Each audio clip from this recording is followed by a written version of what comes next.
All right, all of you freedom-loving boys and girls, if you're watching this podcast, if you're hearing my voice or that Morse code, as always, you are part of the resistance. And we say that all the time, but I think in tonight's podcast, that might become a little bit more evident. You really are the resistance. We are the counterculture.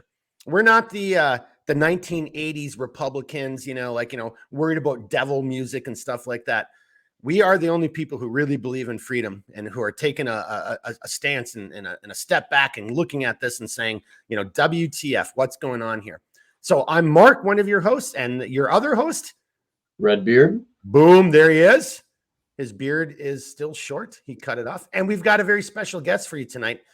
Now, before I jump into the topic, I want to introduce our guest. And the only thing, if you notice in all of our podcasts, we kind of let everybody say their own spiel about who they are. They get to decide what they want and don't want to share with you as because they got lives and we understand that.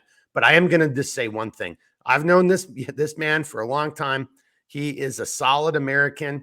Don't let that nickname on the screen fool you. We've already had some jokes about it, but that is his nickname from way back.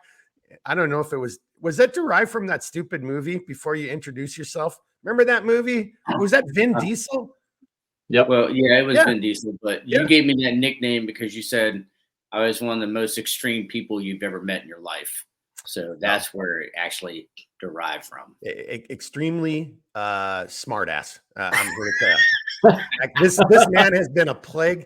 You know what? Without further ado, our very special guest tonight, and before we even start talking about the topic, he needs, from my opinion, he needs no introduction, but you guys have never been subjected to him before. So let's go ahead.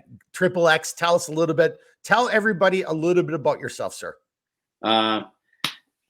Triple X, aka George, military, law enforcement, contracting, instructor for various agencies, and just a good old, I would say, red-blooded American who wants the best for our country and the best for our brothers and sisters. You want to tell everybody a little bit about how we know each other? Yeah, we know each other from working in the agency together and having sleepovers in various places in the world. Oh, you can already see how this is going to go. Yeah. So one of my favorite pictures is, when you're downrange and you're doing this job, you're pretty much working 16, 20-hour days. And I was passed out on my cot, because we weren't getting ice cream and steaks and all that kind of shit. We were out in the boonies.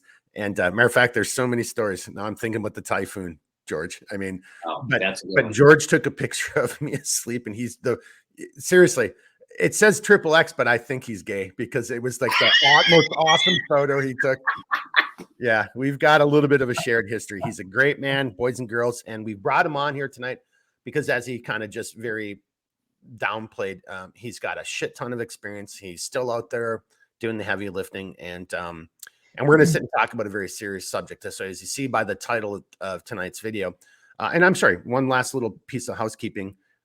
By the way, Redbeard, we've got housekeeping at the end before you do your outro, right? Okay, Yep. Right. But we have one little piece of housekeeping. So again, our apologies for last week. It was the three of us plus a fourth guy who might actually still be able to chime in here for a brief little bit tonight. And we had some technical difficulties. And then because of the time zones, we had some scheduling issues. And, it was almost 2,200. We were all just okay, timeout. Let's just do it next week. This is crazy. And then and for everybody who's watching, I know I get a hard, everybody gives me a hard time, like I'm the old man, but look at George right now. He's staring through his really thick bifocal glasses, and Wow. Really? Don't let that drum set fool you. He probably plays the accordion. I mean, realistically. Oh, jeez. Wow. Well, this is coming from somebody who majored in the skin flute. So let's go ahead and get this right. Wow, we already took a turn down into that lane. All right. Oh no. You know what? I'm glad we're doing this because we need a little bit of laughter because this is going to be unfortunately, this is going to be a very solemn and not so fun podcast because of the ramifications of the conversation. So on that note, so kind of going into it, you'll see by the title. So again, little bit of housekeeping. We apologize for last week, kind of outside of our control, but we're still responsible for all that. So I apologize to everybody who checks in and watches or listens to the podcast. So, sometimes you eat the bear, sometimes the bear eats you. And last week, the bear ate us, and that's on us. So apologies. But here we are. And we might have that extra guest coming in. He's also got stuff going on, and he's kind of actively doing things right now too. So we got real world schedules kind of bouncing up against our, like trying to have fun and do a podcast and share thoughts and conversations and information with everybody. But here we go. So you can see by the title, the question is, are we already at war? And I'm going to just do my little 2 to 3 minute soliloquy, and then I'm going to turn it over to Redbeard, and then we'll come over to Triple X. So over the last, well, I've always, since I've been in this world doing this, I've had this dots on the wall way of looking at things. But I think within the last 30 to 60 days, I've been reassessing how I look at the world based on the information I have access to. I don't have access to classified information anymore. I'm not seeing what's really going on. I'm outside of that scope, that realm, but I'm still looking at things. And if you have that understanding, that background, you're looking at these supposedly innocuous events or very overt events, and you're just digesting them, or you're interpreting them a little bit differently. So I've been looking at this over the last couple of months, and I've been asking myself, am I just so secluded in my life, trying to run a small business, being part of nature, being out in the outdoors? Am I going crazy? Because everything I keep seeing, and then harken back to, I think it was 5 or 6 episodes ago when we started talking about unconventional warfare, and then we kind of morphed that into basically an episode and a half talking about Carver. But if you look at that, go back to those episodes, rewatch them, listen to them, and then maybe watch this again, or however you want to do it. Because my argument's going to be based on the events that have been transpiring over the last 2 to 3 years. Now, that's where I was starting. That was my point of intersection. And then I was still asking, well, am I crazy? Am I looking at this the wrong way? Then talking to Redbeard, and then talking to Triple X. And then, I've been fortunate enough, over the last week, I've talked to 3 other people. 2 of them are still in the know, if you want to call it that. And it's been very refreshing yet scary to hear what other people have to say based on, hey, here's how I'm interpreting this. Am I nuts? Are we already at war? The thumbnail we might use for this podcast is going to be a Gadsden flag, don't tread on me. And with a comment of well, but we're already being tread upon. I think that's another way of saying, maybe we're not in what most people would consider war. And by the way, and this is the last thing I'm going to say before I finish up and turn it over to these guys. When I say war, I'm not being flippant here. I don't even know how, I'm as serious as a heart attack. I'm actually making the claim, or I'm making the assertion that we are in a state of war. And that war doesn't have to be, what you may think of World War I, World War II, a formal declaration between countries. That's not how generational warfare goes. That's not how asymmetric warfare goes, but I keep looking at these dots. I keep looking at these events from the last couple of years, and it keeps coming back to, man, we're at war. And then recent events really have confirmed that, and to include recent conversations. And that's why we have George on, Triple X. Hopefully we'll get our other guest to come on for just a few minutes. And then Redbeard, final comment before we get into the heart of the matter. And then Redbeard and I were talking about this about a week ago, and he brought in some things that I hadn't thought about, and that put more dots on the wall. And suddenly the image I saw changed, and now it's an even, oh my God, what the hell is going on? It's even worse than that. And so my last comment here before I turn it over to these guys, when I say I think we're already at war, once again, I don't know how I can even stress this enough, because it's every fiber of my body. I'm not being flippant. I'm not using this casually. I mean it in the most serious and deadly use of that word. We are at war already. That's going to be my argument going forward tonight. Who wants to chime in and just say, Mark, that was a great, 5 minutes of just bullshit. Mark, okay, I got something to add to it. Who wants it? George, I see you already smiling there, Triple X. Are you going to do the drum roll? Da-da-da. No, I'm good. I'll let Redbeard go ahead and chime in next. All right, Redbeard, you're up. I'm just gonna kind of do kind of like a not so long-winded way, but I'm going to provide a couple examples too, in fact, that say, yeah, we kind of are. So here, I'm going to start strong. And the reason I was kind of looking down is because I had to find what I was going to try and reference for my first point. But after World War II, for those of you who aren't familiar with the Battle of Athens,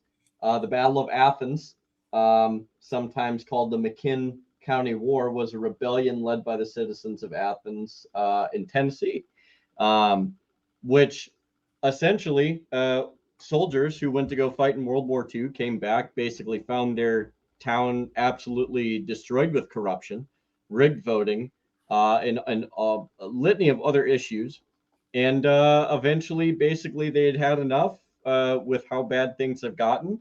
And it got kinetic all the way up to using explosives. Another example would be stuff like Kent State. Another example would be something, whether you agree or not, but Waco. And then another one was Ruby Ridge. Another one was Bundy Ranch. Another one was Lavoy Finicum. I would say is absolutely we're at war. And I think that we're at war with our own government. Digestible bites. All right. Okay. You gave some great examples. You think that that's not a far off claim, but you're taking it into there already are events that are taking place where violence is being used against the citizens of the United States, and it's being perpetrated by our own government, right? Yep. Some kinetic, some not. Okay, so for everybody watching, this is going to be a little convoluted because my argument started off with, hey, I looked at it from my background, my experiences. Like, okay, is this a terrorist organization? Terrorist organizations really adhere to a keep it simple, stupid type of philosophy. And if you look at even the most recent events, in the last decade, 15 years. I mean, we have things like, the Charlie Hebdo. We've got Nice, like where somebody just gets into a big dump truck and then drives down the promenade and runs over a couple hundred people. Like these type of events. You could take that all the way into 9/11, but at the end of the day, that's still pretty not really sophisticated. Steal a plane. Like, look, we already had this. This was Khobar Towers. We have Bhopal, India. We have all these other type of events. We have World Trade Center 1, same type of thing. We have, for that matter, if I'm just going to throw out some other events, we have Oklahoma City with the Murray Federal Building with Timothy McVeigh. So terrorism, generally speaking, uses a keep it simple, stupid method because they're not very well trained. They're not very well resourced. It's a bunch of individuals or maybe a individual doing things on their own. I mean, look at the Boston Marathon, and those two knuckleheads, the Charnev brothers. So it's not all that sophisticated, but what's been transpiring inside of the United States for the last, where I first started with this conversation or this assessment on my part about 2 to 3 years ago, it's at a level higher than that. So then I started asking myself, well, what if it's state-sponsored terrorism, right? It's not a, and I'm not going to get into the different definitions of terrorism, but just suffice it to say, it isn't just terrorism. There are actually academic, ways to break this down. Is it state-sponsored? Is it, blah, blah, blah. That's not the point of tonight's conversation. But if you're basically saying, here's a terrorist organization, think of like the 80s, the Baader-Meinhof gang. They're communist. They want to change the German government. They're operating inside Germany, right? You could maybe call that domestic terrorism. There's some nuances there, but let's put that to the side. But it's not a terrorist organization like that. Okay, well then what if it was a terrorist organization that was directly sponsored by a state? Now think about, Hezbollah or Hamas, right? So maybe they have the financing and some training being provided to them by a nation state that has more resources, more, capabilities. And then you kind of look at what's been going on, and I'm going to flesh this out in a second, but I'm trying to get this over to Triple X before he, kills us with his drumsticks. But if you look at that, even the events that have been taking place, recently and almost all the way back to some of the events that, that Redbeard just referenced, that still doesn't make sense. And then from my background, what I was trained in doesn't matter that I never actually did that, right? Because I was part of the forever war, and also something I call musical chairs. Here's Ground Branch out there doing special forces mission. Well, we're not the military. We have got, again, not to bore anybody, Title 50, Title 10, Title 32. We've got different operational directives. We have different authorities. We're supposed to be used a different way. What's going on in America right now is, to me, from my humble opinion, it's the classic example of what, my colleagues and the forefathers before, who created the OSS or the SOE or the Redbeards and the CIA. This is what we used to do. And this is what our mission set was. This is what we were trained to do. This is how we're supposed to operate. Infiltrate into a country, recruit people in the local community, have that as your resource, your support network, and then go out and do these things. Again, go see our previous videos about Carver. Look at how we're assessing targets, what we're going to hit, how we're going to do this stuff, blah, blah, blah, blah, blah, blah, blah. So that, to me, what's been taking place in the last 2 to 3 years looks much more similar to what, classically speaking, I should have been doing when I was employed by the agency. Now, I'm just going to stop it right there because we got to get Triple X in here. It's going to go much deeper in this, but I'm again, a little digestible bites, and I apologize. I just rambled a little bit too long, but there we are, George. So right there at that point, is that even making sense to you from your personal experience or your thought process, or does the events of today, and by the events of today, let me just throw a few out there. The Canadian wildfires, there's the satellite imagery. Wildfires don't start simultaneously like that. That's something else going on. All of the, think of the poultry and the beef facilities that are blowing up or burning down. Jeremy, I know you're going to talk about this because we've talked about it ad nauseum offline. The friggin' train derailments, so you see where I'm going with this. And my favorite is, I think it's 30 tons of ammonium nitrate stolen off of a train, and no one wants to talk about it. No one cares. My God Almighty, Timothy McVeigh blew up the Murray Federal Building using ammonium nitrate and fertilizer. It's AMFO. No one's concerned about this because, again, if you are a nation state that has your version of ground branch, your version of special operations operating inside of another country, well, you're not airdropping supplies into them. This isn't Red Dawn type of stuff. You're not airdropping supplies in there. They already know they're already trained and know what to look for. They're going to steal stuff. They're going to black market stuff. We were just talking about this before we started. One of my last things I ever did, I was trying to say, no, we'll just go ahead and just buy it off the economy. I don't need you're not going to be able to resupply me. And if you do that, we're going to look like, and if David was here, he'd back me up on this. We're going to look like a bunch of Americans. I want to blend in. I don't want all that wazoo high speed shit. I want a dirty AK, and I want to be able to get it from a guy on the street who's not going to ask any questions. And whenever I need ammo, I can go back to him and get. All right. Kind of setting the stage a little bit. Triple X. See where I'm going with this so far, and what are your thoughts, at least to this point? I mean, my thoughts on I like to try to keep it simple. And the simplicity to it for me is I look at the infrastructure of just our country, but even if you look at it as a unit, we don't do anything to help better our country.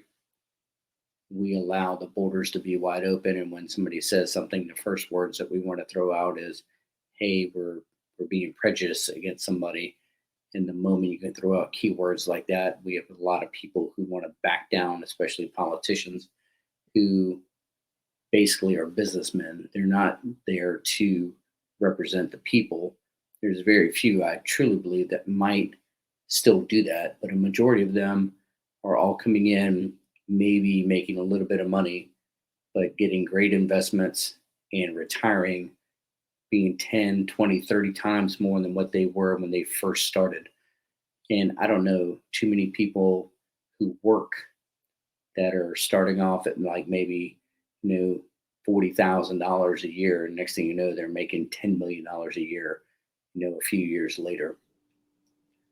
But watching all the money we're pushing out to countries that I don't even understand why we keep sending all this money and doing all this dumb stuff, but nobody can ever sit there and say what's going on, or, hey, there's a fire somewhere, or there's a train derailment, or there's a sub that's below the ocean that exploded 5 days ago, but we're going to act like it's still around while people are voting for things, and it's going under the radar that we're sending $800 million to a country that, when you look at their dancing at dance clubs and stuff like that. And there's small videos of war, and I'm not saying that there isn't killing going on, but we're basically not taking care of our own unit.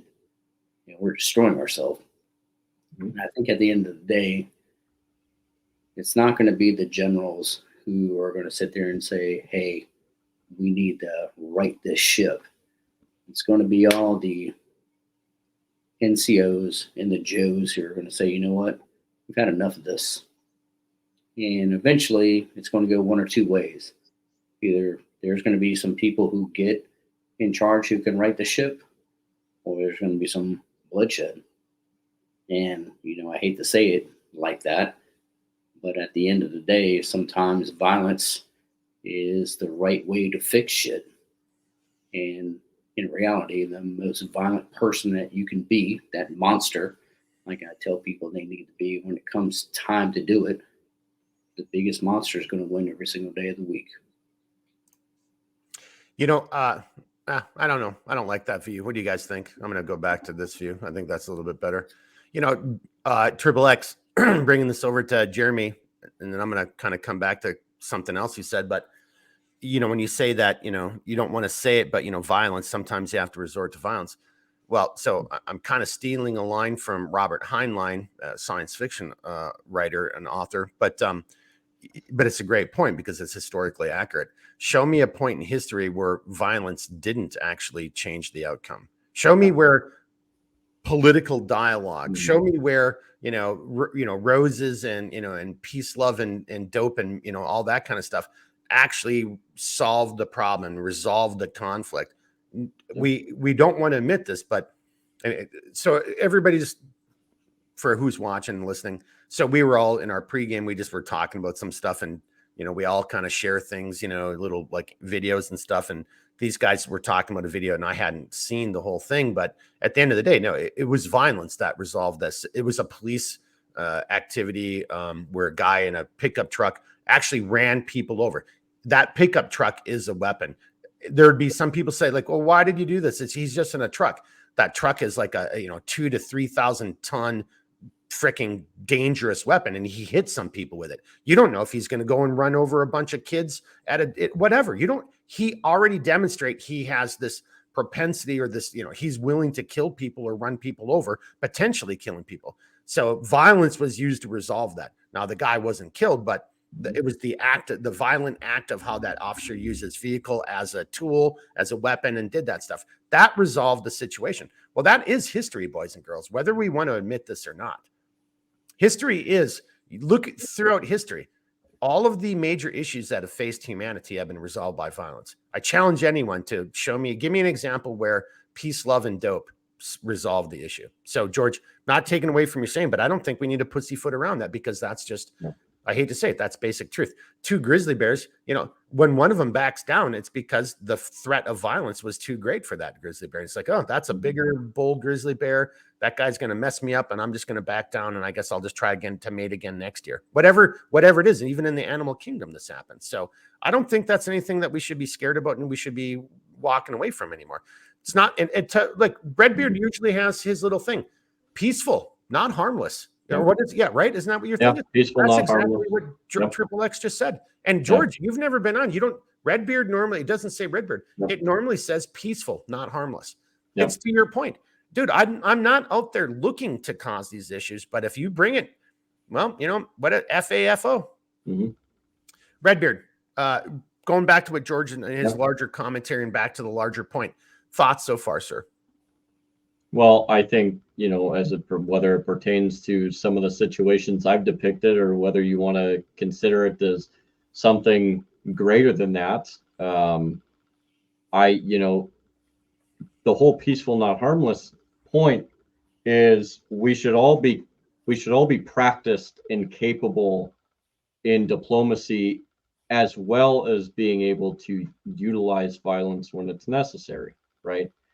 Violence exists for when diplomacy degrades to a point that you can no longer reason with your opponent.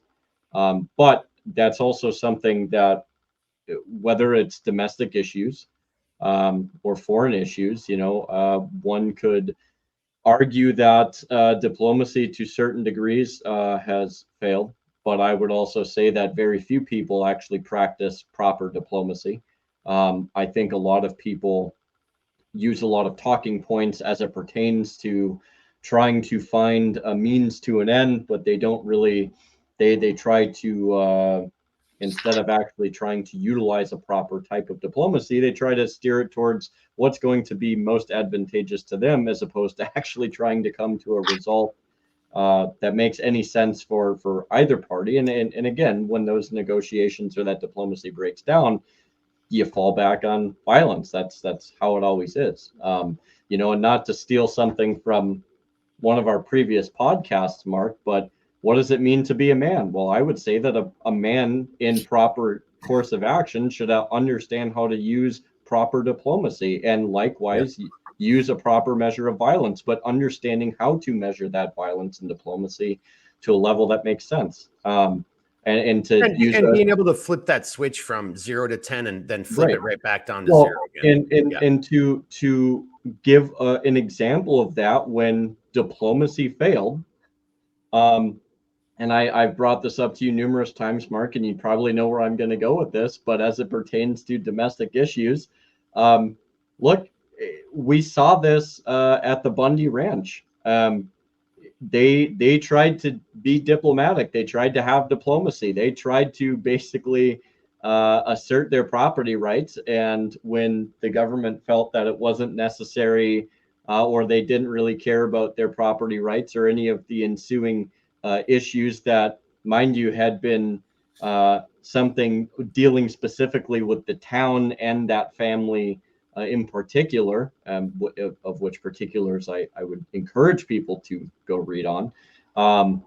In push came to shove and diplomacy broke down. Look, you had people from all over the country that showed up and were armed and put some type of force factor against the Bureau of Land Management agents and other agents of the state. And look, it resulted eventually by providing a barrier, but there again, it provided a barrier for further diplomacy. So look, if armed Americans hadn't been there, I mean, we already saw what the actions were. You can watch the videos. They were taking old ladies and fucking tasing them. I mean, it's at what point do you use a certain level of violence also, or the threat of violence, to give yourself a barrier for further diplomacy? So there's a lot of ways it could go, right? So tying that back in, and that was a great, kind of more recent example that some people might remember. And you could go the same thing with Waco. I mean, we could go down that whole argument. And matter of fact, and Triple X, if you'd ever want to join us, maybe we should do that and have 4 case studies, because with your background in law enforcement and on the training side and then the real world application, I think that would be pretty interesting. But to the point at hand here, we're talking about, and I don't want to get sidetracked, because somebody could say, Jeremy, you just gave an example. Somebody else could say, well, look, the Cuban Missile Crisis, that was resolved and it didn't require force. It was the threat of force that resolved that. Yeah. It was the threat of impending nuclear war and total annihilation which gave barrier to further diplomacy. Yeah, right. So it doesn't always have to be just the actual, the physical act. Yep. It's no, I'm bowing up on you. I've got a handgun or whatever, and I'm about to do this to you. But that's, again, that's kind of a moral philosophy type of thing. We can push that off to the side, but bringing it back around full circle to bring this back over to Triple X and also to you, Redbeard, because now you're providing some, singular, like some examples. So again, the dots on the wall, just to start here, and here we are, not quite 30 minutes into it. Yep. But I think it was necessary for us to preface this. But again, I'm just going to name only the major events of the last few years that really have caught my attention. And then, for those who are watching, leave a comment below. I'm not trying to be all inclusive, but throw some things out there, because other people read the comments, and then maybe you're going to chime in with something that somebody else forgot, or maybe I forgot, or somebody else didn't know about. But so Redbeard just brought up, Bundy's, and then we already talked about,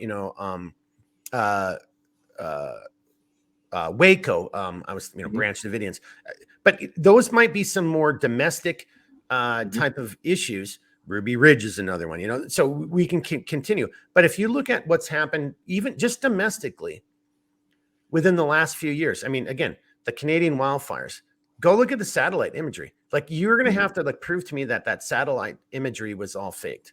And because when I look at that, I know what I'm seeing. Well, I think I know what I'm seeing. And again, unless it was faked, and maybe it is all fake, but there it is. And here's all these fires starting off almost near simultaneously. They're almost going off all at the same time. That's not how a fire starts, now, especially across two provinces within Canada, two huge provinces in Canada. Yep. That's one event. Go back to, again, how many, do you just type it in? Even Google can't hide this stuff, even though they'll try to suppress it. And see, there's another thing. See, that's another dot on the wall. Look at all the online suppression by YouTube, by Google, by Instagram, by Facebook, by mainstream media. Like, stories don't get out. That I just referenced, and again, I'm probably messing this up, but it's at least 30 tons of ammonium nitrate was stolen off of a train at a way station out in the middle of the desert. Somebody had intimate knowledge of what was on that train, because as Jeremy can attest, they know what's in every freaking car. There's not like, oh, we don't know what's in cars, 10 through 15. We don't know the weights. We don't know the balance. That's not how, air load sorry, I'm using air load, but in this case, train load. No, all of that stuff, those weights are known. They know where to put different weighted items within the whether it's a flatbed or if it's a car. No, everything about that was known. So somebody who had access to the internal database or the internal mechanisms of that train, that, whatever it was, that load, that company that was putting stuff on the train and moving it by rail, whatever it was, somebody had access to that stuff. They knew where that train was going to stop, and they went and they stole that. And then, that event happened before the Canadian wildfires. Ammonium nitrate is an accelerant. When it's lit, it burns hot and it burns fast. Maybe that was, I'm speculating here. I'm admitting it right off the top. Maybe that was used as an accelerant. Maybe it was stolen and now it's being mixed with fertilizer, and we haven't even seen what's going to happen. Maybe it was mixed with fertilizer, and that's the things that were destroying, poultry, facilities, train derailments, cattle. Look at all the things, the attacks against our infrastructure within America. And now I'll add another layer. And now just a week ago, and it got hushed up immediately, both on the civilian side of infrastructure and on the military side of military, hardware. Yep. And it's worse than it is, because they're leaking some of it out, that they found, malware, malignant code in there that has a very, insidious, detrimental effect should it have been, initiated. They're really being hesitant, as they should, because, if you give up too much, then, people will know that you're on to them. Well, I think, honestly, from my perspective, the moment you start talking about it, if I was your bad guy, I would know you're on to me now, and I'd be already working to rewrite that code. But that was built into our civilian infrastructure. So think telecom, think, power, think water, all of that, right? The whole 9 yards, to include our military. That goes into our military software for our airframes, for our warfighting, any piece of equipment that has warfighting capability, that's at a more, advanced level. Again, that's why I said an airframe. Or think of an advanced radar system, things of this nature. That is there. So somebody, not a terrorist. I think that's not the case, but somebody is doing something to prep the battlefield, and all these other events are taking place. None of this is by coincidence. I don't even know, if you're a smart person out there and your math, do the math on this. Can you actually, what are the odds of all of these, poultry facilities, these, beef facilities, these rail derailments? And as Jeremy can attest, there's even more of these things going on that isn't even being reported, so on and so forth. So that is a little bit a better picture of the environment I think we're currently operating in. Triple X, take it from there, sir. Am I crazy? I don't think anybody's crazy for what we're looking at and what we're talking about. I mean, a lot of decisions are made, and sometimes it is kind of how I look at it from, again, looking at it simple as just a business person. You have owners who make decisions, and the guys down the bottom sit there and go, this doesn't make any sense. why are we doing this? It's hurting us, but somebody up top is making the decision because it's benefiting them or it's benefiting their investors. So somewhere along the top, decisions are being made that make no sense to you below, but as a hard worker or somebody who's invested in that company, i.e., like the citizens are invested in our country, you sit there and say, this doesn't make any sense. And why are we going this way? Or why is this happening? Or, hey, why was this particular decision made when I could look there and say, if we did this, it would flourish in this way. And at the end of the day, it just means that the people who we have voted for or didn't vote for, but somehow or another we voted for, are making money and helping their friends make money and basically ruin this business to sell it off to somebody else who's going to buy it and wants to be in control. And to me, when I look at stuff like that, it's more of, are we selling our country to other countries to get whatever they can out of it with promises that, hey, you'll be taken care of when we buy it because we're investing in you? And then when you look at it that way, all the things that are happening today could be to damage the infrastructure of our country, but also to say, hey, here's some shiny stars, squirrels.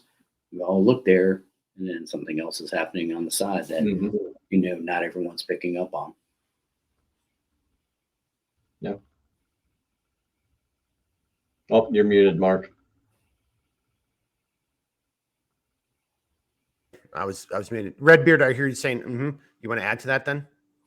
Yeah, no, I was just really kind of digging what he was saying, because there's a lot to that, and it actually kind of cues me up, and I'm curious to see what kind of how George could play off of this, and you as well. But Mark, you know me, I'm a big constitutionalist guy. I've spent quite a bit of time as it pertains to learning about that and the founders, and I think it's interesting because there's two quotes that come to mind that I think will fit this perfectly, and I want to know if you guys feel that this kind of plays into kind of what he was talking, George was talking about, and if there's anywhere else. And the first one is by Patrick Henry, in which he says that government is no more than a choice amongst evils, has been a standing maxim for ages. I'll say it one more time, and then I'll also introduce the second quote as well. Patrick Henry says that government is no more than a choice among evils, has been a standing maxim for ages. Now I'll let you think about that for a second. I think there's a lot to be said there, because it's not only kind of lends itself to what they may do domestically, but also what they allow from foreign entities as well. Well, it's also a warning to every citizen that you should understand this and make efforts to avoid this. You know what's going to happen, so make sure it doesn't happen. Yeah, and to continue on with that, Thomas Paine also has another fantastic quote that kind of couples with that, and which says, "Society in every state is a blessing, but government, even in its best state, is but a necessary evil. In its worst state, an intolerable one." I think it's safe to say that we have seen it perhaps more in our lifetimes in its worst state, and I do feel it is destined to become worse. But I feel those two quotes kind of meld with kind of what we're talking about, because look, I feel like we're in a dynamic to where we have a very, very impending problem domestically, but that's not to say that also in those pending issues domestically, that they are not creating the circumstances to allow for anything foreign to come in and likewise play off of all of this chaos. And I think that, when you look at it, Mark, I told you I was going to kind of come from more of the domestic side on this for this conversation, but at what point have we seen somebody else but from our own internal government deprive us of more rights than anybody else and of more liberties than anybody else? And by way of doing that, they have also brought in more foreign entities. We've talked about China and the police and stuff like that, and what that entails, and the border crossings and stuff like that. And we could go on about different forms of legislation, but it creates a big vacuum. So whether by their own means or maybe by lack of foresight, I don't know. But if we have troubles domestically, it certainly opens up the door for many other things. No? So your comments kind of tie into a different conversation from the other night with a gentleman who's been on the podcast before, David, and he was talking about a crossroads. So before I get into that, I want to bring it over to George. So George, I mean, and Redbeard, I don't want to misinterpret you, but the way I'm interpreting what you're saying is like, yes, there are these external threats. And again, I kind of feel like I'm still not doing a good enough job of making the dots on the wall and trying to paint my picture. But to your point, George, if there are external threats, well, I think Redbeard's point is like, are those external threats actually real, or are they the creation of some other type of internal dynamic that is thereby creating the situation or the conditions in which we either interpret this other outside action as an external threat, or we use them as a scapegoat and blame them for our internal problems? Redbeard, am I kind of summing that up fairly enough? Yeah. So basically, I think you're doing a pretty decent job. Like it kind of creates that environment. And again, I would also add in there, like in talking and bringing that point up, we also need to be realistic in evaluating, like if those external forces do exist, and there's some legitimacy to them, we still have to observe, did we create them by some of the things that we did by creating a false or like a faux synthetic situation? And if that's the case, are they still responsible for many of the abuses of our liberty and rights that we face here? Or is that specifically something that we have allowed our own government to do? Okay. George, coming over to you. I mean, so Redbeard's raising some good points on the domestic and the constitutional and the larger philosophical side. So however you want to go with this, like I'm still at the argument where I'm trying to like identify, is there an external force that is conducting unconventional warfare inside of America? That doesn't take away from what Redbeard had said. Those things are not. If anything, it opens the door. Yeah, well, exactly. They are not exclusive. They could be commingled. Yeah. George, I would go more on the commingle, me personally. And the only reason I say that is I think it starts maybe from the outside with an idea, such as a business proposal. And somewhere along the inside, the people on the inside go, hey, this is going to work out well for us, but not us. And when you get to that point, you get more internal than you get external. And the reason why I say that is because the more internal breakdown that you have, goes right back to what Redbeard says, it then opens the door for external just to slide on in when nobody's really paying attention. And then when the larger things start to happen, then what do we have to do? Well, we have to cover up, or we have to do this. And it goes right back to what we're talking about. Well, and cover up could be we have to blame other people. We have to find a scapegoat. No, you have to find a scapegoat. But the thing is, also, when you look at things, there's always some sort of setup. When a prime example, you can almost bet that every time there is going to be a bill to be pro-gun, whatever it might be, within a short period of time after that, there's a shooting. And it's not just a normal shooting. It's something way out of the norm that people are like, oh my God, nobody should have a pistol braced weapon, because now all of a sudden a pistol braced weapon was used during an active shooting. Okay, And for me, when I sit there and look at it, I go, how fucking stupid can we be to go, you know what? Yep. We believe this bullshit Yep. when, if that was the case, if somebody really was against that, they would show up in fucking Washington, D.C. or in some senator's house and fucking smoke them with that fucking weapon. And then we'd be like, whoa, wait a minute. That's what they did. But we pick on children. We pick on the innocent, the people who don't have anybody to protect them. Yep. And we have no problem putting our own citizens in harm's way to help some motherfucker make some money. And I just want to throw this out there. And Dude, that was so spicy, and I like it. Oh no, it's really spicy. Yeah, but what I like it. What I really love about that is because I know there might be some people right now saying, "Okay, what the hell did he just say?" That's or like trying to wrap your head around what George just said, or you're already in denial, saying, "Oh, that's bullshit." Go do your own research. Look at the timelines, George. So. Okay, can we actually objectively say that this is because correlation does not equal causation and vice versa. But it is pretty effing interesting that what George just said, oh, now we want to have a bill that bans whatever. And then within like a very short period of time, because we don't have a long horizon as Westerners, as Americans, within I'll just use the Trump stuff as an example. Trump comes out and says this, or Biden does. And then, no, I'm sorry. Let me rephrase that differently.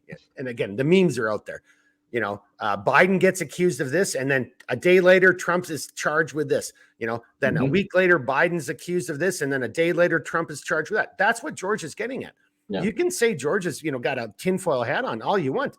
Go and look this up. Once you start seeing it, I'll use my jumping out of an airplane. First time, it's like looking through a soda straw. As your experience grows, your vision grows, your knowledge grows, what you're able to pick up in your peripheral vision, that expands. Yeah. Again, I'm just throwing that out there because somebody would say, "Oh, what the hell's George talking about?" I'm like, go do your own research. That is spot on. That's not made up. That's real. And I know it sounds crazy, but how is it that every time this happens, then there's some kind of event that takes place? Yeah. And on that note, because this actually does tie into who are we fighting? What is really going on? Is there really a war at foot right now? Because in our conversations, with the three of us, and again, my conversations recently with other people, another event that keeps coming up and kind of bringing this domestically, Las Vegas. To George's point, do we know anything about Las Vegas? Whatever happened with the Las Vegas shooting? Yeah. And actually on that point, I'll take something even more recent. What about the Tennessee shooting where the transgender individual goes in and kills a bunch of kids and some teachers? We've not been allowed, quote unquote, allowed. Like, I need the government's permission to read a goddamn document as an American. No, that is something that we all should have been subjected to, or at least had the opportunity to go and read and research if we wanted to do it. Nope. We're not authorized to see that. And if that doesn't start getting your spidey senses going, then the rest of this conversation isn't going to make any sense either. So, George, that was a great point. Continue. Oh, dude, you killed it, dude. Redbeard, you got it. Go ahead. Yeah, no, I was just going to say also that George made a fantastic point, but just to quickly play off of what you were saying, Mark, have you also noticed, and I had seen somebody else bring this up about a month or two ago, you can't even find the videos of the situation from Vegas. And the reason a lot of people speculate that is because you also had several military veterans that were listening to the video, and some who attended that evening, and they're like, dude, like, there were shooters on the ground. And then you had other dudes that were saying, like, hey, like, I know what that fire ratio is, and that's what, and Mark, you probably know about this, George, you probably heard this too, but it's called talking guns. So when you have one gun talking and then it falls back, you have another gun talking, and usually that can help buffer that reload time. But you had people talking about that, and not to get off on a different mild tangent, but to your point, Mark, why aren't the videos there? If they're so wrong, why would you not have the videos to be like, that didn't happen? Because there were videos from people on the ground that had directional noise indicating that there were people on the ground. And it's like, so if that's not the case, why would you not leave at least the videos that didn't really show a whole lot going on? Why would you not have that to corroborate what your side of the story is? Incidentally, that the same guy who investigated that's also the main officer over in Maui, but we'll get into that a little bit later. I was hoping we would actually not bring that up until a little bit later. But hey, to address what you just said, and then to bring this over to George, I think that's a very valid point. So because it doesn't have to be singularly focused. It doesn't have to be. It's about a conversation about the Las Vegas shooting or the Pulse nightclub or the Christian school in Nashville. It doesn't have to be just necessary, or Charlie Hebdo, and it doesn't have to be focused on just one singular event. But if you look at those things and you take a step back, you see these peculiarities. And I think that still falls into my dots on the wall. Like, what is really going on? Because at the end of the day, boys and girls, again, we're kind of holding off until the end, and Redbeard just kind of threw a little, not a monkey wrench, but he kind of gave you a little glimpse of where we're going to eventually go. But what is going on, and who is really perpetrating this, and what are the forces at play that are like dictating what we as Americans, again, go back to, the whole, beginning of the Trump assassination. I don't mean assassination like that. I mean the character assassination, like in the elections 2016, where you had American media outlets saying that you didn't have the legal authority to read something, and that was their job. And they have no authorization to read any classified information anyway. They're a journalist being a reporter for some schmucky, mainstream media station. It doesn't give you TSSCI. That's not how that works. So all of these control mechanisms, Jeremy, to your point, that's where I'm really going with this. These mechanisms are being in place, and we're being conditioned to look at the world in a very different colored lens, and to accept some outcomes. Hell, I'll throw it out there. The whole bullshit about, pangolins sleeping with penguins, sleeping with walruses, and that's how we got the disease. We have been told time and time again that that's what happened. Yet as truth comes out and science is actually allowed to be science, we see that that's not what's happening. So people are starting to wake up. But now, George, bringing this to you. So tying that type of, we know this is happening because we see it on so many levels. But then we have these very real physical threats that are transpiring throughout the globe, both domestically and internationally. Again, I wasn't. I'm sorry. It was. I was talking to David about this. Redbeard, I thought it was you, but it was David. We were talking about this the other day. If you think that any of those videos that you see about a Chinese warship cutting off American warships, or a Russian fighter flying in front of a drone and popping flares, if you think that was just, done with the anonymity of the individual ship captain or the pilot just did that on their own accord, then you need to go back and look at and study history a little bit more, study some systems, because that's not how communism works. That is not how their militaries work. Matter of fact, it was something that we were banking on that we could use to our advantage in war fighting back in the 80s, should we have had a conventional war with Russia, in Western Europe, right? The Fulda Gap. We were trained to kill the command vehicles because that would really break things down, because individually they're not like Americans. Platoon leaders or patrol leaders, whatever you want to call them, the lieutenant or the PL, the sergeants, if the PL or the captain's dead, the sergeant probably knows how to carry on that fight better than the captain and the PL did, right? But that's our system. That is not our enemy system. So that begs some other questions, but I just wanted to throw that out there. George, see where we're kind of going this, and where are your thoughts on this from your personal perspective and your background? And you've got, again, a shit ton of experience that you very modestly, kind of glossed over, but what are your thoughts on that? Again, I'm not necessarily asking right now if it's us doing this to us or if it's somebody else doing it to us. And to some extent, that might not even matter. But are these things indeed happening, or is this just crazy talk? I mean, they're happening, and we're seeing it every day. It's just in reality, you as an American citizen, other than sitting back and watching and doing what we're doing right now, spreading, our thoughts and our beliefs and facts, because one, I don't talk into my ass, and I don't believe in anything that we're doing here is to be like, hey, we're trying to scare anybody or hey, make anything up. I mean, we have experience. We see what is being put out. Is some of it propaganda? Yeah. I mean, hell, you look at some of the AI stuff. I'm sure whatever our government, who is definitely tied into the social media that people live on each and every day, they can put out whatever story they want, whether it's going to be in favor of them, whether it's going to make somebody else look like crap, if it's going to cover up something. So in reality, I mean, a lot of this stuff is being controlled by the people who run our country. Mhm. And until we have people who really want to run and I would say lead our country, this is going to be a road that we're going to go down for probably a long time. Redbeard, I'm going to come over to you on that one. Your Yeah. thoughts, sir. Oh, I got to bring it. Hang on. I got to do this differently. Sorry, I screwed that up. Yeah. There If we you, go. Now I can yeah. bring it over to you. There you go. Sorry. I forgot I have to bring it into the big layout before I can go to solar. Yeah. All right. It's all you, Redbeard. Respond.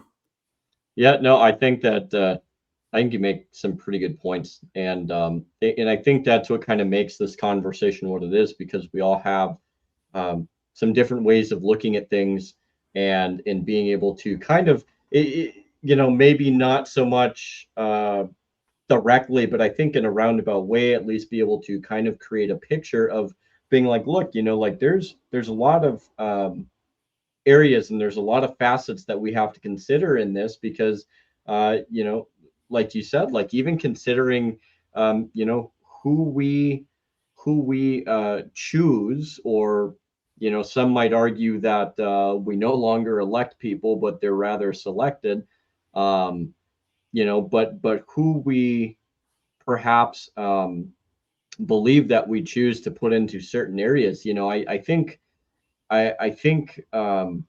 we try to do our best to some degree of getting in decent moral people. But I think what we've also found increasingly as well, if we're trying to kind of break that dynamic and to break that cycle, I think it becomes hard, because as it pertains to people that we try to elect, if you will, or put to the potential to elect, is usually those people are people from like everyday life, to a certain degree. They're people that they don't have huge followings. They don't, they're not people that are overwhelmingly one way or the other. I think what we have is we have a want at least in some areas, or some segments, at least within our society, a want to put out, or to put forth a person that I think is more in touch with how um, we actually think, right? And as we see it on the ground, as opposed to being detached um, from reality. And I think that as we move forward, I don't know, like, guys, I'm here to tell you, like, I don't think we're gonna vote our way out of what's coming next. I really don't. But what I do believe, and Mark, you've heard me say this numerous times, and I actually would love to hear uh, what George has to say, is, look, the best way to go about this, because I think, again, like I said, there's a several pronged way that we're being kind of devastated at this point.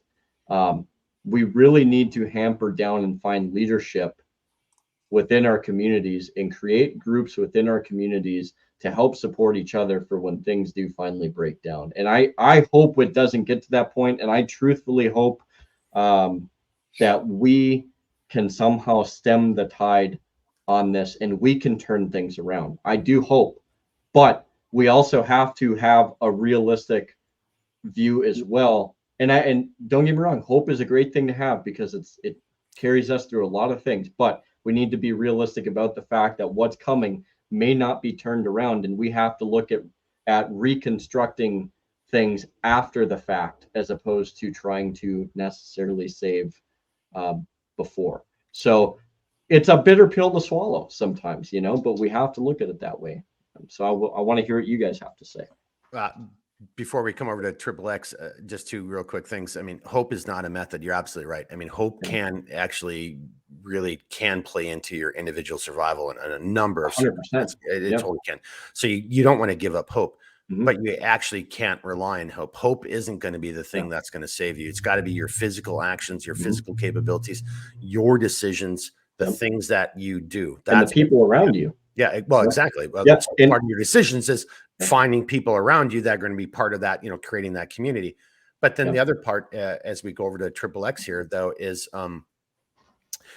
it's not just that the hope as you're talking, Jeremy. It's like, well, are we even going to make it? I mean, we're kind of jumping ahead a little bit, but I'll just throw it out there as just a little segue, and then George might, add on to this in his commentary. But like, look, in my humble opinion, and for anyone watching, if you're like the three of us, if you're like, in your late 30s, 40s, and 50s, I hate to say it, this is just my personal opinion, we're going to suffer. It's not going to ever get better for us. I mean, like, our idea of better, or what we think our future is, the better future. And I swear to God, my Lord and Savior, but I hope I'm absolutely wrong. I hope, like, again, a year, 6 months from now, whatever it is, I hope we can all laugh about this. And I want to be wrong. I unfortunately fear I'm not, but it's going to be our lot in life that we're just going to suffer. Like, our best days might be getting back to the Obama era of what America, which wasn't great. And, most people don't remember that, or they forgot about it. That wasn't a great era. That wasn't, prosperity and, two cars and, it wasn't any of that kind of stuff. But I think that's the best that we can actually hope for in our generation. I think, unfortunately, I think it's our lot in life to struggle and to fight, so that our kids and the 20-year-olds and the teenagers now, so they have an opportunity for something better. I unfortunately think we're just stuck with that moment in history where it's our generations that are going to have to suck it up, buttercup, and try to stay in the ring with Mike Tyson for 10 rounds. So I think that it's going to be our posterity that's going to have the Midnight Rider moment, not us. Yeah, exactly. And all we can do is form that base and foundation for them to have the best possible chance possible. Okay, so on that note right there, and as we bring it over to Triple X, so if that's the case, Jeremy, then that has to be then there, for that to be true. If we think that's what it's going to happen, then we should be able to then start drilling down on maybe not singularities, but a series of events or what's probable to take place, what's about to transpire. That's going to help set the conditions and the stage for what we can what we can expect to experience in the next 6 months, 6 years, so on and so forth. Because we can't just complain. We actually have to provide some semblance of solution, or at least draw something out. And we have to identify problems. We can't fix problems if we're not willing to even identify what the problem is. I mean, plain and simple. Triple X, come on, brother, man. Give us something. I go with a simple analogy. This is psychological warfare. And the reason why I say that, and the reason why I believe that. Hey, before you go any further, if I can interrupt, I think that's only just one level. We're not fighting a one-dimensional enemy. I think we're fighting an enemy that is operating on multiple dimensions. Use that Star Trek thing. We're talking 3D chess. It's beyond that. If you have the resources and the power, and again, just George, imagine if you and I were back in the day when we were doing what we're doing, if we had free reign to do what we wanted to do, and we had all that resource and power behind us, we wouldn't have been just focused on one thing. We would have had that spread out, and we would have been doing, think of it as a probe. You're trying to probe an enemy's defense. You don't just go in one place. You're probing in multiple locations to find the weakness, and you might find multiple weaknesses, and they can all be exploited by different means. One might be, tactical, one might be psychological, one might be, something else, whatever it is, physiological, so on and so forth. I think that's where we're going. So I didn't want to detract from that, but I just want to throw out there, I don't think it's one dimensional. I think we're in an era right now where that whole cavalry charge or trench warfare, conventional warfare. A smart enemy isn't playing that game, and we're a dumb. In my humble opinion, we're dumb. We're thinking we're fighting Gulf War 1 or 2 all over again. Well, we're looking at Ukraine and thinking that's how it's going to be done. Sorry. Well, this is a reason why I say, for me, it's psychological. I don't think one-dimensional, but this is how I look at this across the board. If your government, okay, knows that it can train a majority of people to continue to believe that you can suck off the tit of America and not prepare for anything that might be in the future, you are psychologically basically turning people into clones or people who are going to do whatever they can when that day comes to continue to get a little bit of stuff from the government. I.e., hey, if you have a good tight community where people are growing their own food, have plenty of resources, don't have to live from the government, can be completely off the grid, but that is a threat to the government. Who's already on the ground to report that? And it's going to get a little bit of, hey, here's a little extra food. Hey, here's a little extra money. Oh, you need electricity? I'll tell you what, we'll turn electricity on to your house for whoever tells on anybody, whoever points out those people that we can't find. I think we're training our own people to be weak instead of really stand up and go, how do I take care of my family?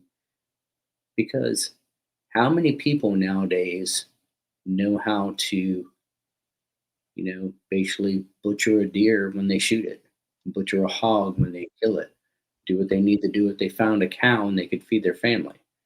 How many people know how to start a campfire? How many people know how to build shelter? How many people know how to really filter their own water so they can drink it? When you look at stuff like that, these were things that were taught to young men when they were growing up. My dad passed away when I was young, but I knew how to do a tune-up on a car. I knew how to change spark plugs. I knew how to build a fire.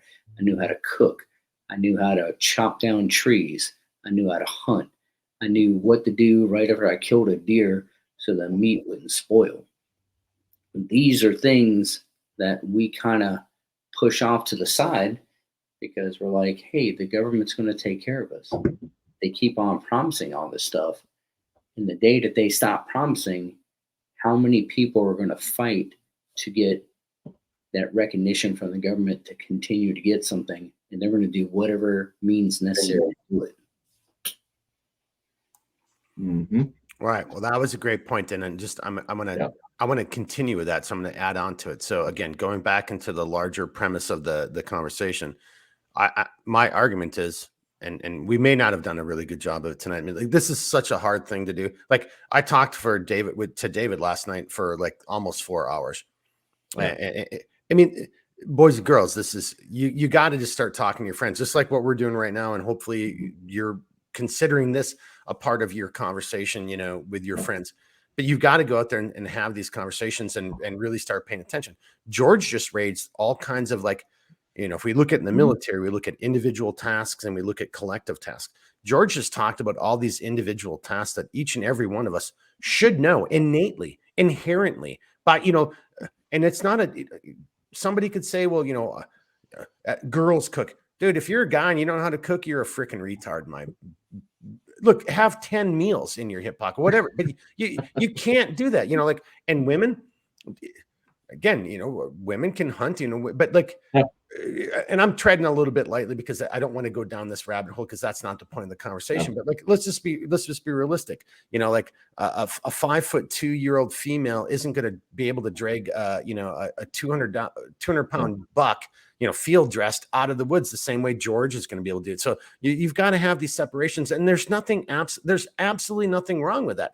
But to George's point, that has been beaten out of us as a society. It's it maybe hasn't been beaten out of us, but the attempt is there, and it's obvious, and they're not hiding it.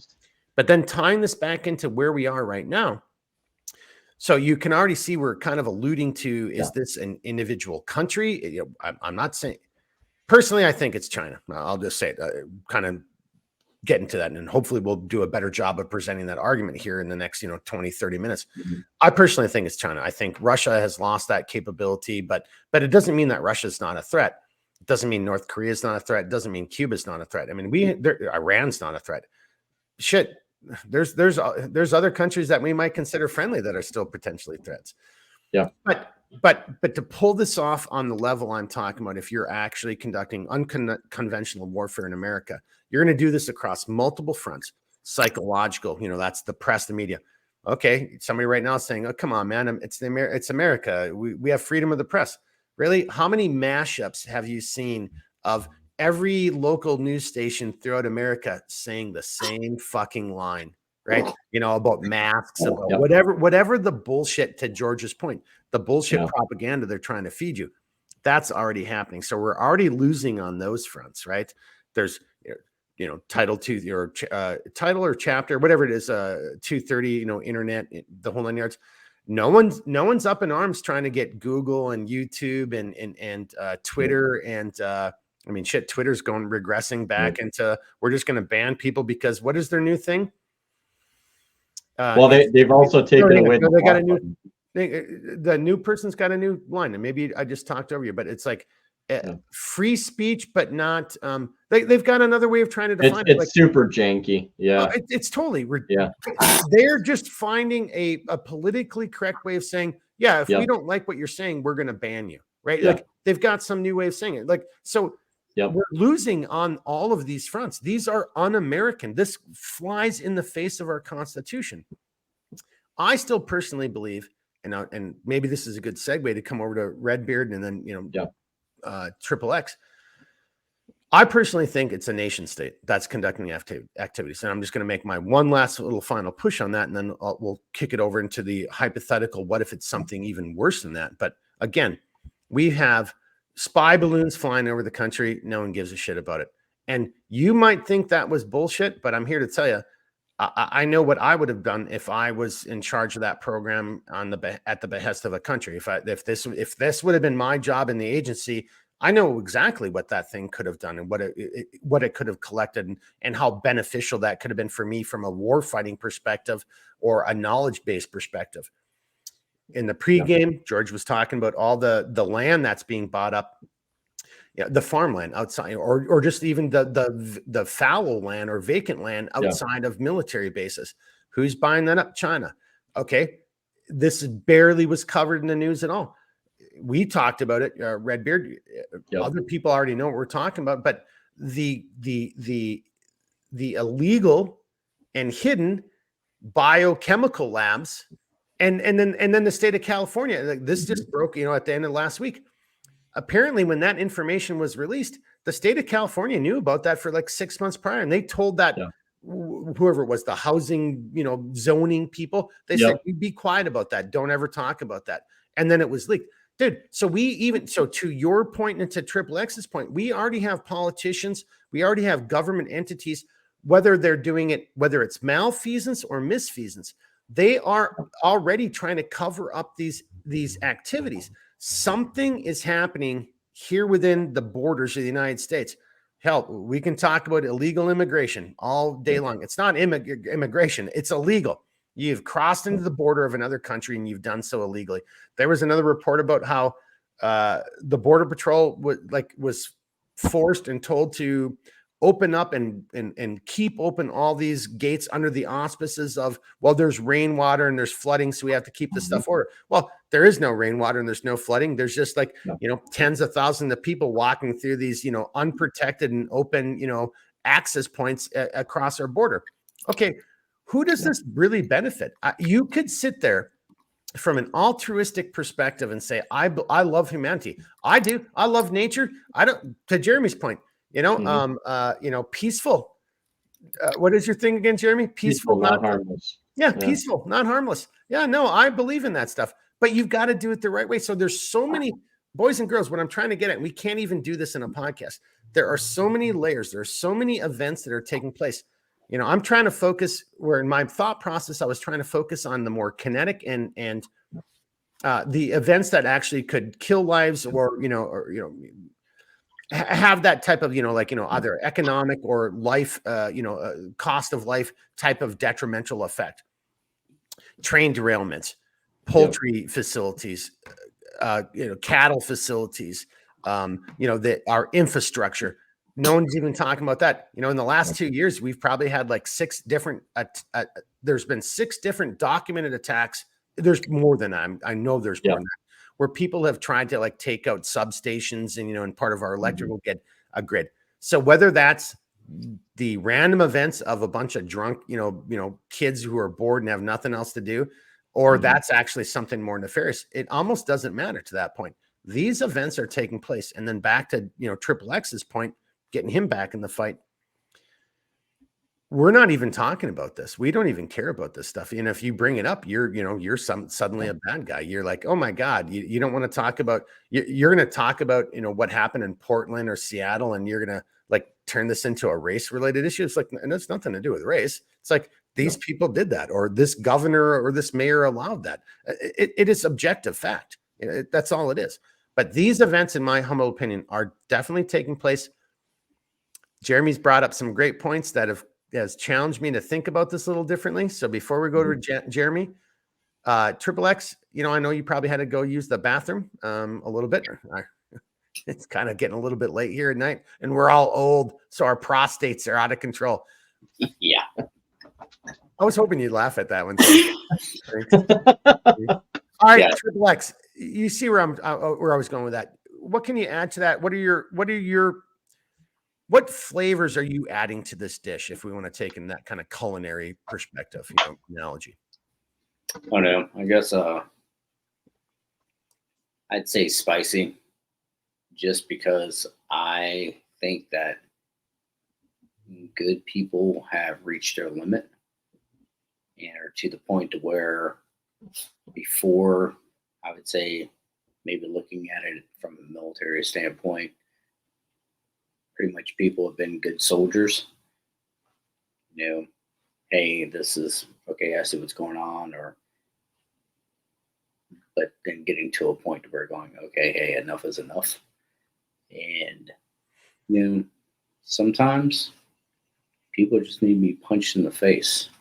Or like what we used to say, a good throat punch catches people's attention very quickly, that they go, oh shit, I guess we have pushed too far or pushed them enough.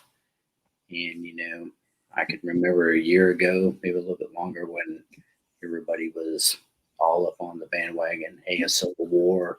Hey, it's coming. And, that's great for the keyboard warriors who, haven't shed blood or don't realize, hey, there's no coming back when you start killing your fellow Americans on your soil. It's a huge difference when you're in a foreign country and you believe you're fighting for the right thing, and you're fighting side by side with, your brothers who you don't want them going back in a body bag or a coffin draped with an American flag. You want them flying back home with you, and you're willing to do whatever it means at that moment to whether sacrifice yourself to do what needs to be done.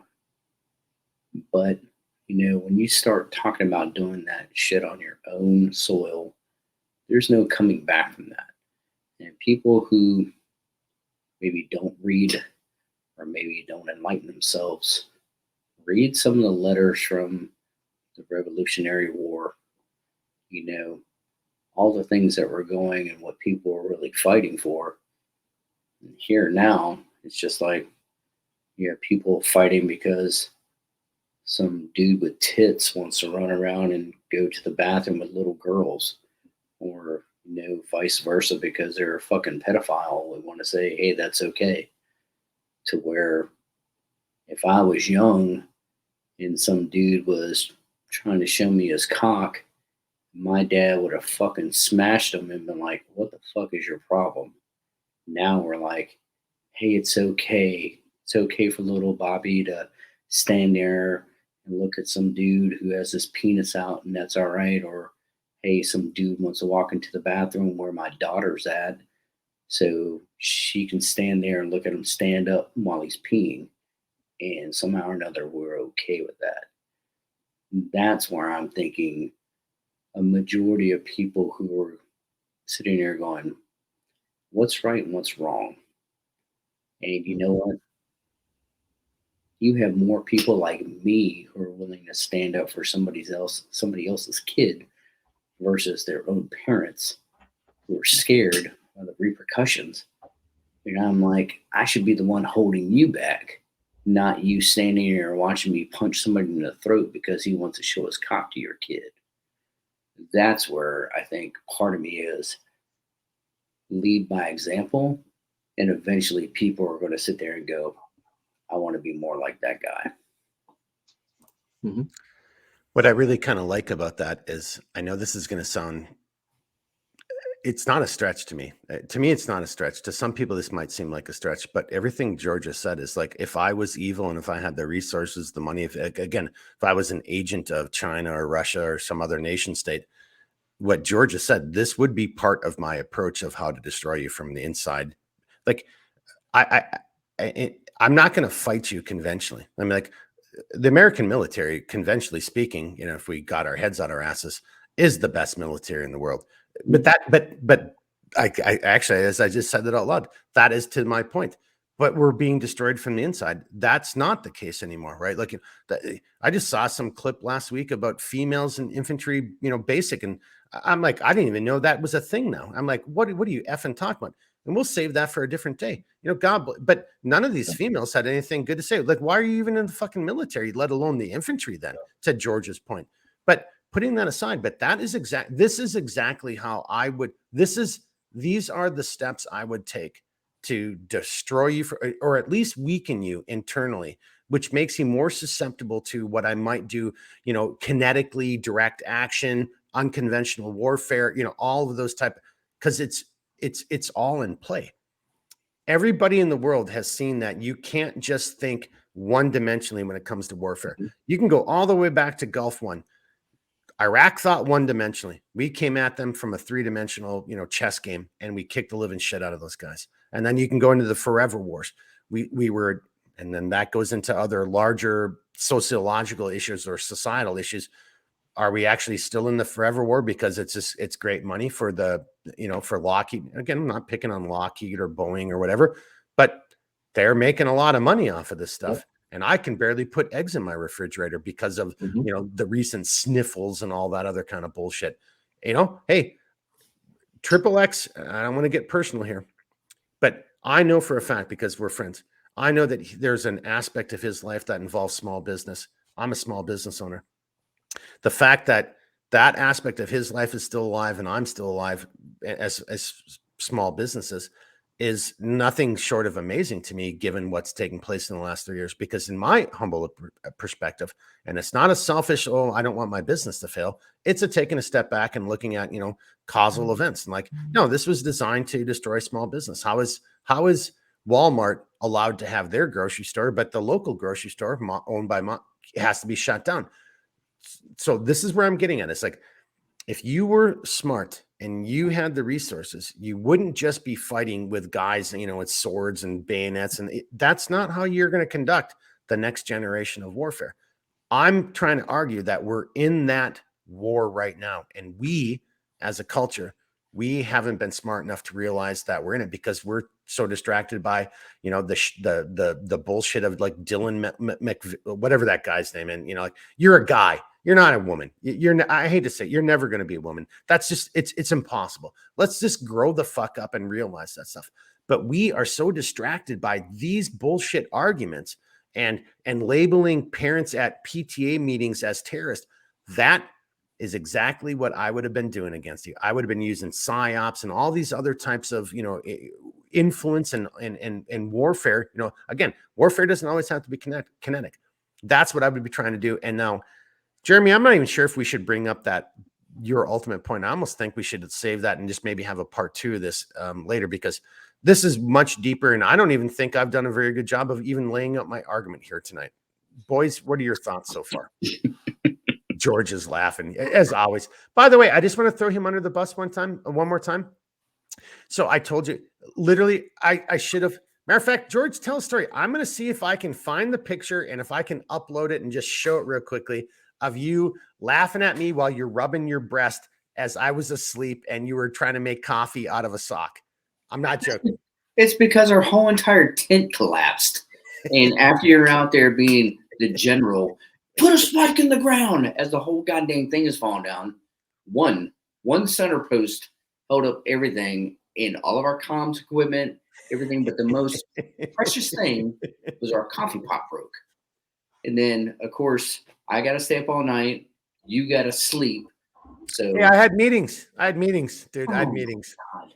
And no one knows this dude survived on Wild Tiger, which was caffeine, and anybody who's been overseas knows, and friggin' nicotine. The only drink I've ever had that's had nicotine in it.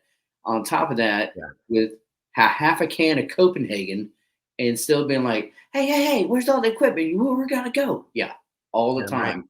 But then it was like lights out was lights out, and well, that's usually what happens when you're strung out on drugs. I mean, come on, nicotine and caffeine are drugs, man. I mean, like, you know. Hey, by the way, I just have to throw this out there for anybody who's watching who's a veteran. I mean, Triple X is absolutely right. If you had Wild Tiger, you know, everybody talks about Red Bull. If you were over where we were, and you know where we were, if you know what Wild Tiger is, and but I loved on the back of the label it said "not for preggers." Yeah, it was supposed to say "not for if you're pregnant," but it just said "not for preggers." You knew it was so horrible they couldn't even get the English right. It was so wickedly bad. That's the only thing I wanted to bring that back to the U.S. so bad, but then I was like, man, if I get caught with this shit. All right. Hey, so we're kind of having a little bit of fun here. We're at almost an hour and a half. And honestly, Redbeard, with your permission, I'm just going to throw this out there for the group. We're going to have to do a part 2. We still haven't, I don't know if I've done a really good job of laying out my argument. I mean, what do you guys think? Is it kind of clear what I'm trying to say, that we're actually at war? I mean it seriously. We are in a war. It's not guys charging across no man's land, or, you know, it's but more we are at war right now. It's more unconventional than what anybody's ever experienced from history till today. Yeah. Seriously. Yeah. So, so what do you guys think? Should we just, you know, do we do another episode of this? Because do I need to come at it next time with a little bit more of like, okay, here's the specific act. Again, I'm speaking in broad terms and generalizations, but because there are so many of these events, picking one of those, like, look, East Palestine. Yeah. There it is. How about that one right there? No one talks about East Palestine anymore. Okay, let's talk on episode 2. Let's talk about that, and let's talk about Hawaii. Yep. Well, okay. Redbeard, you want to? Well, hang on. Well, before we get too far ahead, did you see the note that he mentioned? Because he gave us a 15 a while ago. I just wanted to make sure that we weren't. I did not see that, but thank you for bringing that to my attention. Yeah, no, I'm sorry. I was, again, you know the deal. The lights are here, the camera's there. I sometimes miss that, and I don't have Spoon, you know, in the back room reading things for me. So, okay. So Triple X, we got to kind of wrap this up here for you a little bit anyway, it seems like. Yeah, something just came out though. Okay, no, it's not a problem. I mean, again, you're taking the time out of your personal life, and you know you've got a million things going on, so we totally appreciate that. So that's awesome. So then, Redbeard, I already know where you kind of come in on the Hawaii thing, and for the record, in case somebody thinks we're like being callous, no, we have nothing but, like, you know, the utmost sympathy and the utmost like condolences for the people of Hawaii, and I'm not even going to try to say many of which they haven't even found yet. Yep, and I don't want to say the name because I'll destroy it, because I'm not good at saying that name. I've screwed it up every time I said it, but like, I don't care what the result or what the cause is. At the end of the day, there's a lot of people who are suffering and going through, you know, a lot of emotional pain, and Lord, I can't even imagine I just can't even imagine it. I know I'm even trying to be flippant. Again, I can't even imagine. That's got to be horrible. So we are going to talk about Hawaii, and we're not trying to do it in a way, and we will not do it in a way that's going to discredit or bring, bring shame upon the people who survived and those who didn't, who perished. I mean, but I think as adults and as rational human beings, that there are some legitimate questions that need to be asked. Jeremy opened my eyes to that a couple of days ago, and subsequent to that, I've talked to a few other people, and it seems to me that everybody's kind of thinking the same thing that Jeremy is thinking. So, George, because you have to bounce soon, how about before we go to Redbeard, how about you give us maybe your final thoughts? So, the overarching umbrella tonight, I'm trying to argue that there are acts of unconventional warfare that are taking place in America. We haven't really nailed down the culprit. We'll save that for the next time too. I have provided a bunch of examples. There's a million more. I mean, literally that list is so long. But my ultimate argument is, unless you're living under a rock, you should see these things. I didn't want to say Iraq, because you and I did live in Iraq, and that's where you messed with me all the time. But unless you're living under a rock, how are you not seeing these things? And kind of see where I'm going with that. You want to give us your final thoughts on that before you have to bounce? I think it's just important for people to even sometimes break away from maybe Instagram or Facebook or Snapchat for like a day or two, and just kind of I'd say, pull away from so much information that's coming to you, because sometimes people get overwhelmed, or they will listen to the loudest thing that's out there. It might not be the truth. I find myself on some times where some of the people that I've followed that have either been pushing something that's, I would say, solely to help promote them, that I've unfollowed them, because I want to have a different perspective of everything to help me be a little bit more objective and not become so emotional in everything unless I know I got good facts for it. And to me, I think that shows a sign of maturity, because I know if this was 18 or 19-year-old George when I was in the military, I would just be, they said that, let's go fucking destroy them. Where now I sit there and go, okay, is it really worth me doing that? Or do I just take a step back or walk around it? And I think that's just part of growing up and experience. But I think some people just get so wrapped up in this, and it's just one of those constant things, man. They just like, oh my God, did you see this? And whether if it's for the left or the right, good or bad, I think sometimes if you take a break and when you come back, it's going to give you a different perspective, maybe a fresher look. And if you could find yourself doing some of that every now and then, I think you can have a better approach to seeing and kind of going back to what you said at the beginning. I'm looking at life through the soda straw. I'm looking at everyday life like that when the obvious is right here. And if I took a break and just walked into that room and looked all the way around, now I could maybe see the bullshit from the real stuff. So I'm just going to throw this in there for starters. And I'm, again, George and I always, from based on an old movie, we give each other shit, like that's how I know you're gay. So I'm not even going to give him a hard time, but because I think that was actually very well said and very well, I mean, that's very humanistic. And I don't think that takes away from the overarching, argument that, as you said, this, again, if I'm your enemy, I'm bringing it back to my ultimate point, because I think this is another tool of warfare that's being used. Look at how many people are on TikTok. Look, to your point, George, look at how many Americans aren't even humans anymore. We're fucking zombies walking across, through an intersection doing this when a car could fucking hit us and kill us. And if it does, then it's that other person's fault. It's not, that is who we are being shaped into becoming, is we are slaves to this. Matter of fact, I'm going to screw this up a little bit. What is it that Twitter and Instagram and in this environment, what are they called? The people who have accounts, they're called users, right? Yep. Where is that? Where is the only other place in our lexicon where we use that term? Drugs. Thank you very much, sir. So if Boom! if I was evil and if I had that money and that capability, which I would if I was a nation state, and TikTok, boom, it's just another little death of a thousand paper cuts. So you don't notice it because each by themselves seems innocuous. It seems innocent, but cumulatively, all together, it sets you up for the ultimate failure. So, and this is maybe giving you a heads up of what we'll talk about the next time. So when I do invade Taiwan, I've done these other things to you internally, and some of them I've been setting you up for a long time.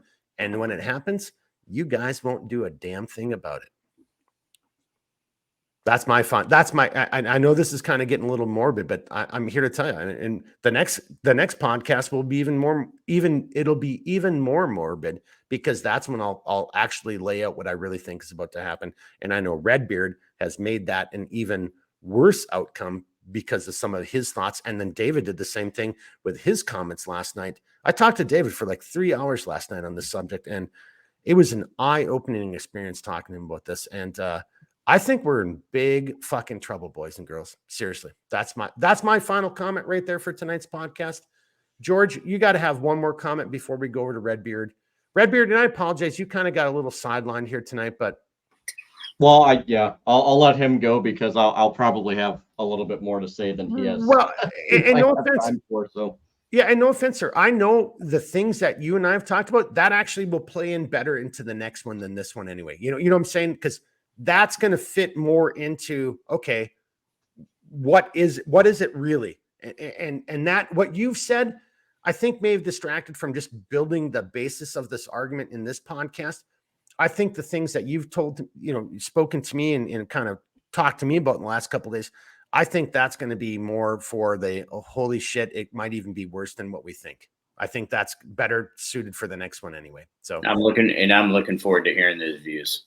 Oh, I know, dude, I know you're not a big drinker and Jeremy doesn't drink at all, but if Jeremy had a glass of whiskey or something when we did this one, holy shit, the world would be on fire. So, all right, George, I know you got to bounce, and I just want to tell you again, thank you so very much for taking the time out of your life. Thank you, gentlemen. I appreciate it.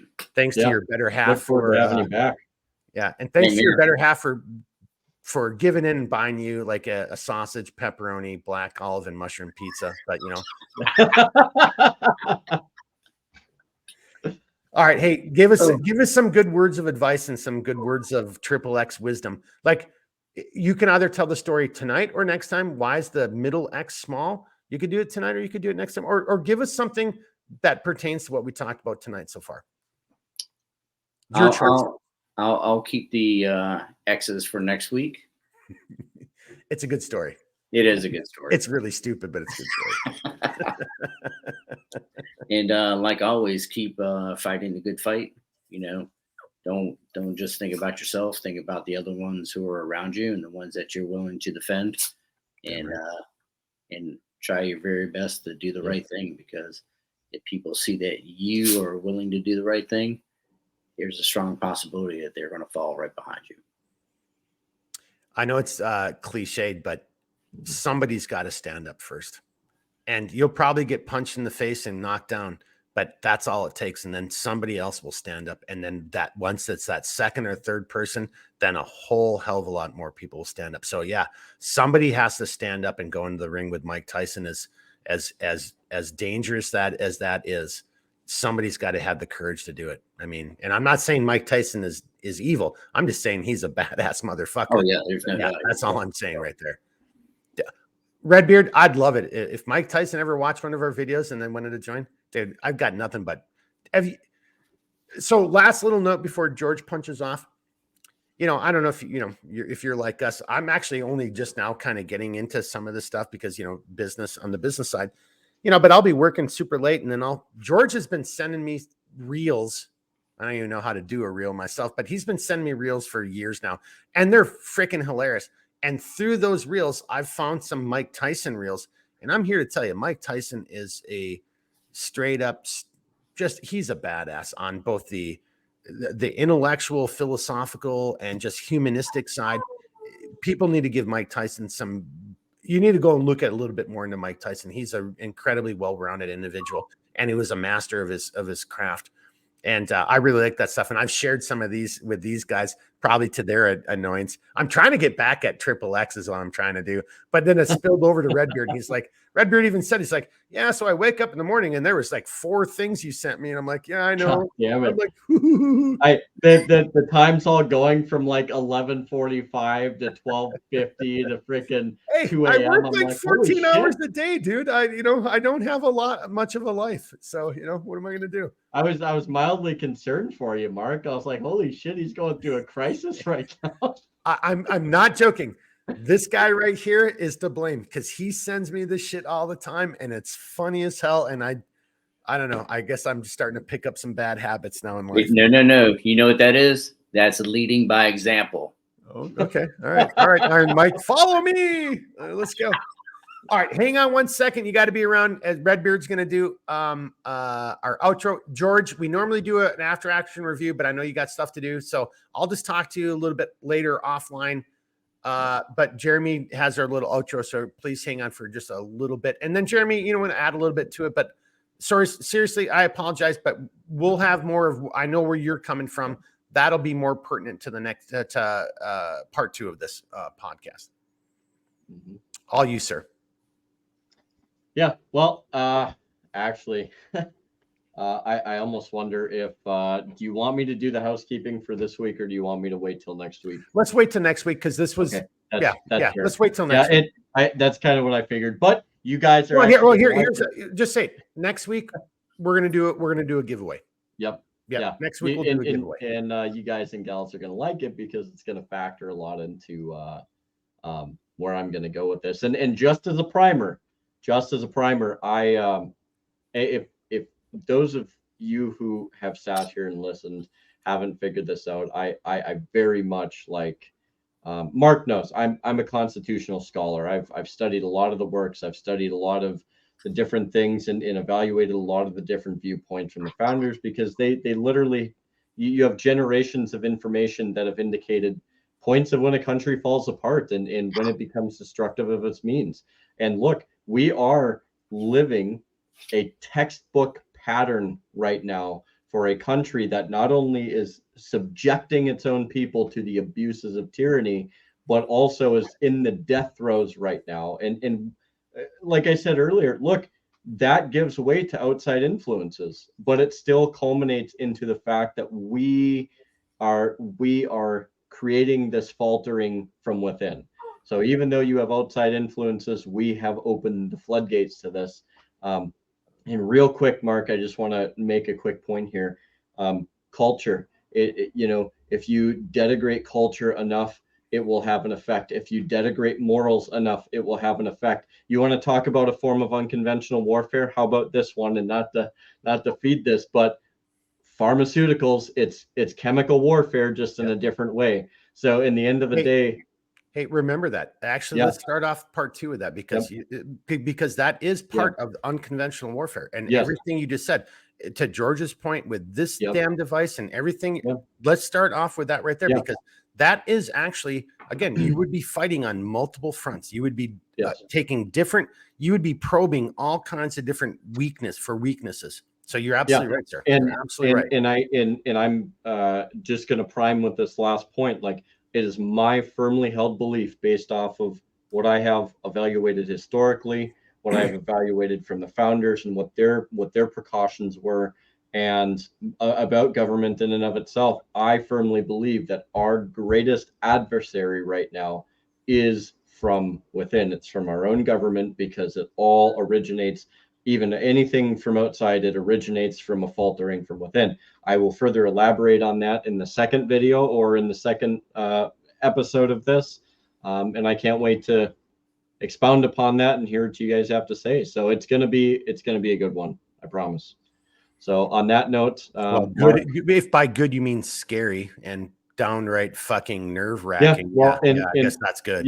And the thing of it is like, look, it's going to be good in the idea that there's going to be a lot of information there, but it's going to suck because it will, as you will start to see, it will begin to establish a pattern. I guess my camera doesn't like me right now. No, you're good. You're good though. We can still see it, but you're yeah, good. but, You're good. No, it's going to, as Mark has said, it's going to establish a pattern that I think is going to make, you know, and to be fair, like it made me and Mark had conversations, and he's like, you know, that's really fucking scary to think about it that way, but you know, and I've told Mark I had my coming to realization moment years ago, and when you see it, it's absolutely terrifying because it takes everything that you ever thought you knew and it turns it upside down. But once you see it for what it is, then you can move forward. And only until then will you get to move forward. So we need a 12-step program, guys. Yeah. You know, but before we go into the outro, but like Triple X knows what we're talking about. Like, look, once you actually realize the danger you're in or the trouble or the difficulty it will be to accomplish that task, it actually has a calming effect. You're like, okay, it is what it is. You know, only until you recognize the threat, then can you find a way forward. So Triple X, you want to add a little bit to that? One last little like nugget of wisdom before Jeremy does his outro? No, I'm good. No, really? With all those drums behind you? Wasn't that like, here, let's just seriously, wasn't that just like, you know, like overwhelming when you first looked at all and you're like, oh my God, I'm going to learn how to play all this stuff. I mean, like, you see what I'm saying? It's the same. It's a bad analogy, but it's the same thing, right? Didn't you like figure out a way to dissect and parse that out and figure out how to better understand and control that? Of course. And then my last request is, can you give us one little thing on the outro? Can you give us a little something, or can we do it on part 2? We'll do it on part 2. Okay. Oh yes. You got to do it. You got to do a little something. And I'm here to tell you, Jeremy, he can play the drums. Dude, I'm all for it. Yeah. So that's not just a prop back there. He's not just another sexy looking Triple X. And on that note, boys and girls, take us out, buddy. Yeah. So on that note, we greatly appreciate, obviously, our esteemed guest. Thank you very much, sir, for coming on to this episode. We really look forward to having you back. I think it's going to be a really, really good conversation, and it's going to get even deeper than what we got here. And then also, I just want to say thank you, everybody who takes the time to sit down, watch this, leave comments, engage with us and the conversations. It's kind of tough out there, you know, because we're having to fight one of those fronts, which is the algorithm and trying to get our stuff to the surface. So each and every one of you that contributes, we greatly appreciate it. So thank you very much. And look, on that point, you know, all I want to say is the flame of liberty shall not and will not be extinguished so long as there are good people that are willing to support and defend it. And that means you, like Mark has said, you know, you are the resistance. So without you, we couldn't do it. And, you know, our efforts wouldn't be possible. So. And without you and your friends and everybody else, we're going to lose. Yeah, 100%. So that's all I got, brother. All right. My last comment, huge thanks to my very dear friend, Triple X. Thank you, sir. Guy taking time out of his life. And he's probably like, I wanted to get out of here 10 minutes ago. You guys are the longest winded motherfucker.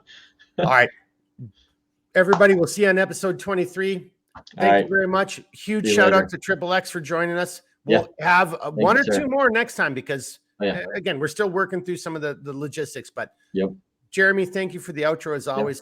I fucking love that outro, dude. Seriously. I fucking love that outro. Yeah. Hell yeah. All right, everybody. See ya. Have a good night. See you later.